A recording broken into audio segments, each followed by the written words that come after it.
ہمارے گھر والوں کے کہیں دوستی تھی، کوئی کلاس فیلو ہوتے ہیں نا، جیسے بچپن کی کوئی دوست ہوتی ہیں، تو ہمارے جب میری شادی ہوئی تو میرے گھر والوں نے مجھے کہا، تقریباً 14-15 سال پرانا ہے، کہ انہوں نے اپنی کسی سہیلی سے ملنے کے لیے جانا ہے، وہ بڑے غریب لوگ ہیں، تو مجھے کہا آپ بھی چلیں، تو میں چلا گیا گھر والوں کو لے کے۔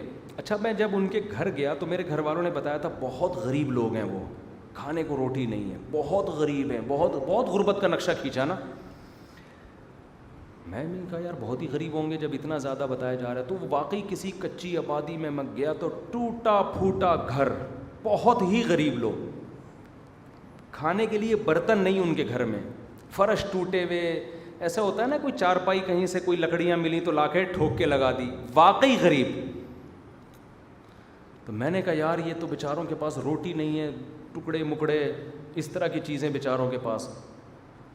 تو میں نے کہا جب بھی میں ان کے بچوں سے ملوں گا تو وہ بھی بیچارے غربت سے ٹھٹرے ہوئے اور چہرے بیچاروں کے، جب ظاہر ہے کچھ ہے ہی نہیں تو یہی ہوتا ہے۔ میں جب آیا ان کے بیٹوں سے ملا تو وہ لمبے تڑنگے اور ایسی ان کی اسکن چمک رہی ہے جیسے یہ گلاب نہیں ہوتے۔ میں نے کہا ان کو تو ہم سے زیادہ کھانے کو مل رہا ہے، اتنے تو ہم نہیں ہیں۔ یعنی ان کے چہروں پہ ایک الگ ہی چمک تھی۔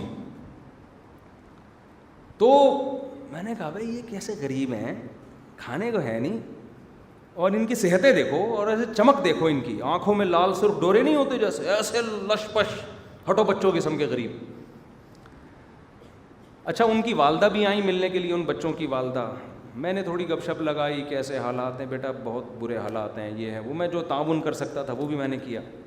لیکن میں یہی سوچتا رہا کہ یار ان کا کچن جا کے دیکھو، اس میں کیا کھا رہے ہیں یہ لوگ، کہ صحتیں ان کی ہم سے زیادہ اچھی ہیں، لال سرخ ٹماٹر، اور ایک اٹریکشن ہوتی ہے نا اسکن میں کہ لگتا ہے کہ یار یہ کوئی صحت مند ہے، کوئی کسی قسم کی کمی نہیں ہے اس میں۔ ہم آ گئے، یہ کنفیوژن میری ختم نہیں ہوئی۔ میں نے اپنے گھر والوں سے بات کی، یہ کیوں بیچارے اتنے غریب ہیں، اور پھر صحتیں ان کی اچھی، گھر والوں کو نے بھی کوئی تبصرہ نہیں کیا۔ پھر ایک دن میرے گھر والوں نے کہا بھائی ان کے لیے نا کوئی کوکنگ آئل کا آپ انتظام کر دیں، بیچاروں کے پاس پکانے کے لیے تیل بھی نہیں ہوتا، غریب لوگ ہیں، کہیں سے کوئی ڈالڈا مالڈا خرید کے دے دیں ان کو۔ میں نے کہا کوکنگ آئل کا بھی انتظام نہیں ہے تو اب تک کھانا کیسے پک رہا ہے؟ میں نے کہا یہ بیچارے کیا کرتے ہیں، بقرعید کے دنوں میں چربیاں جمع کرتے ہیں لوگوں کے گھروں سے، جو چربی لوگ پھینک دیتے ہیں نا، تو یہ جمع کر کے اس کو پگھلا کے پورے سال کے لیے گھی تیار کرتے ہیں۔ میں نے کہا ہون پتہ چل سی یہ ہو رہا ہے، صحیح ہے نا۔ گھر والوں نے بتایا یہ پورے سال اسی چربی کے پراٹھے کھاتے ہیں، اسی چربی میں کبھی گوشت آ جائے تو وہ پکتا ہے، اس چربی کے علاوہ ان بیچاروں کو اس چربی کے علاوہ کھانے کو کچھ بھی نہیں ملتا۔ میں نے کہا یہ بیچارے نہیں ہیں، بیچارے ہم ہیں۔ سمجھتے ہو کہ نہیں سمجھتے؟ اب تو آپ کے اچھے بھی سمجھیں گے انشاءاللہ۔ میں نے کہا یہ بیچارے نہیں ہیں، بیچارے کون ہیں؟ ہم ہیں۔ جب تھوڑے دنوں میں ہمیں شوگر ہو گئی ہے، جو ریووں میں گھوما کرتے ہیں، ٹھیک ہے نا، بیچارے ہم ہیں، یہ نہیں ہے بیچارے۔ اور ان سے بولو کہ ادھر ادھر سے کوکنگ آئل خریدنے کی بالکل بھی، زکوٰۃ کے کہیں سے پیسے آ بھی جائے نا، چربی خرید لینا اس سے۔ تو مجھے اندازہ ہو گیا بھائی جان یہ کمال کس کا ہے، یہ چربی کا کمال ہے۔ جانور جب کھاتا ہے نا گھاس پھوس، جتنے بھی منرلز ہیں اس کے فیٹ میں جا کے جمع ہوتے ہیں، وہ ایسی فارم میں جمع ہوتے ہیں، بہت جلدی جزو بدن بنتے ہیں، اور جتنے بھی آئل ہیں پکانے سے خراب ہوتے ہیں، چربی پکانے سے خراب نہیں ہوتی۔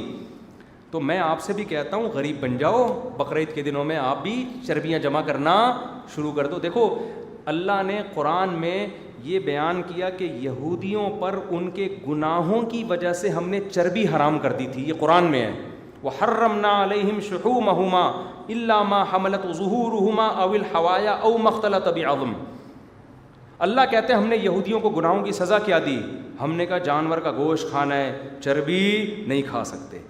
تو آپ بتاؤ گناہوں کی وجہ سے جو چیز حرام ہوئی ہے وہ نعمت تھی یا نہیں تھی؟ کیا خیال ہے؟ کبھی کسی کو گناہ کی سزا یہ ملتی ہے کہ تمہیں گناہ کی سزا میں ہم چرس پہ پابندی لگا رہے ہیں؟ صحیح ہے نا؟ گناہ کی سزا میں جو گوشت کھانے کی اجازت دے دی، چربی پہ کیا کر دیا؟ پابندی۔ گوشت بھی بڑی نعمت ہے اللہ کی، لیکن نہیں، کیونکہ چربی پہ، اس کا مطلب چربی میں کچھ تھا نا جو اللہ چاہتے تھے یہ نہ کھائیں۔ تو تو ہم پہ تو اللہ نے چربی پہ پابندی نہیں لگائی، لیکن ہم سے کچھ گناہ میرا خیال ہے ایسے ہوئے ہیں کہ اللہ کی پابندی کے باوجود عملاً ہم اس کو حرام سمجھنا، اللہ نے پابندی نہیں لگائی پھر بھی ہم عملاً حرام سمجھنا شروع۔ میں تو جب گھر میں گوشت لاتا ہوں نا، اس کو بولتا ہوں تھوڑا چربی ڈال، رواج ڈال اس میں۔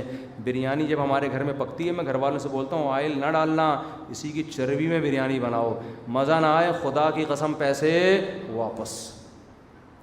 اب قسم اٹھا لی ہے میں نے، ایسا نہ ہو پیسے مانگنے آ جائیں، تو یہ ثابت کرنا پڑے گا کہ مزہ نہیں آیا۔ اور کیسے ثابت کرو؟ میں کہوں گا آیا، جھوٹ بول رہے ہو تمہیں مزہ آیا، تم جھوٹ بول رہے ہو کہ مزہ نہیں آیا۔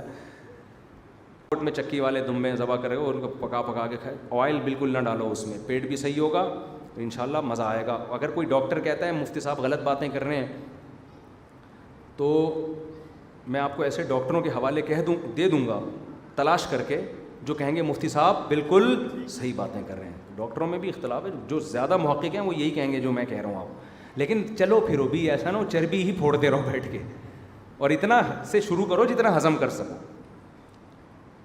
چربی میں گوشت پکانا ہے، گوشت میں چربی پکا کے نہ کھانا شروع کر دو کہیں، وہ زیادہ ہو جائے گا، سمجھ رہے ہو؟ پراٹھے بناؤ اسی چربی میں، نہیں آتا تو دیسی گھی کر لو۔ اب غریب آدمی کیا کرے؟ تو غریب آدمی پھر وہ تو غریب لوگ ہی کر رہے تھے نا، یہ غریب لوگ کر رہے تھے، مسئلے تو مالداروں کے ساتھ ہیں۔ تو آرگینک چیزیں، دیسی چیزوں پہ آؤ، انشاءاللہ صحتیں اچھی ہوں گی۔